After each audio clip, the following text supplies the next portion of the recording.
haddaan idin siiyo xaaladda guud meesha ay maraysa Soomaaliya coronavirus waxaa laga helay oo xaalad cusub la helay 46 qof 24 saac ugu dambeysay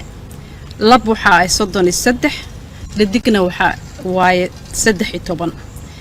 28 kamid ah dadka laga helay da'dooda waxay u dhaxaysaa 20 ilaa 30 jir taasoo u dhiganta 61 dadka laga helay 41 xaaladood waxaa laga helay gobolka Banaadir 5 xaaladood waxaa laga helay Puntland tirada guud ee dadka laga helay waa 436 5 qof ayaa u dhimatay tirada guud ee dhimashada waxay noqonaysaa 23 tirada guud ee bogsatay wali waxay ku taagan tahay 10 waa xaaladda guud waxaan rabaa inaan mar labaad dul maro ka hortagga inuu aad muhiim u yahay in laga taxadaro cudurkan sidii loo xakameyn lahaa waa waajibna wada saaran in lagu dadaalo nadaafadda in la iska ilaaliyo meelaha buuqa iyo dadka badan ay jiraan in marka banaanka loo baxaayo afka la xirto oo maskar in la qaato ay muhiim tahay wixii hadda ka dambeeya aad iyo aad ay khubaraada iyo wasaaradda caafimaadka ugu taliyaan qofka inuu afka xirto baabuurta meelaha ciriiriga la iska ilaaliyo meelaha la isugu imaan karo oo ciriiriga ah la iska ilaaliyo dawladda waxay wadaa dadaal aad u tiro badan maadaama tirada soo kordhayso in la raadiyo isbitaallo kale oo aan martiini ahayn oo lagu daaweeyo haddii alla idmo waxaa xalay la keenay diyaarad Turkiga ku xayirnaa dad badan oo Soomaaliyeed oo xalay lagu guuleystay inay yimaadaan dadkaas waa laga warqabaa waa dad intooda badan soo sameeyay kulligood soo sameeyay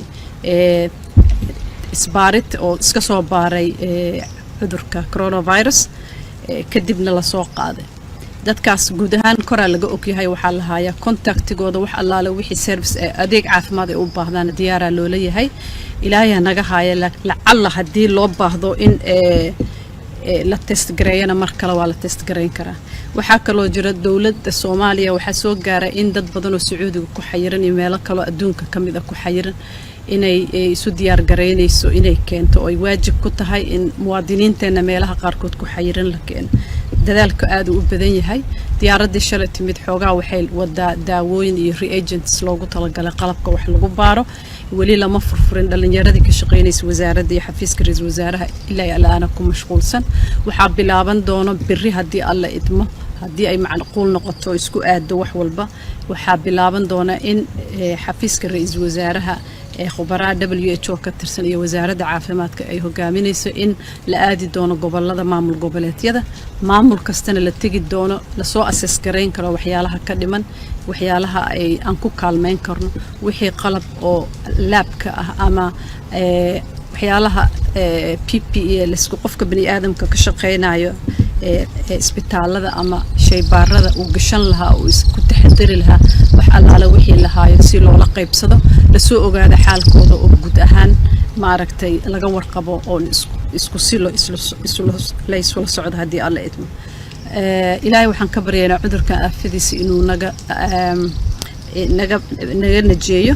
inaan wada dadaalno oo qof walba oo bulshada kamid ah uu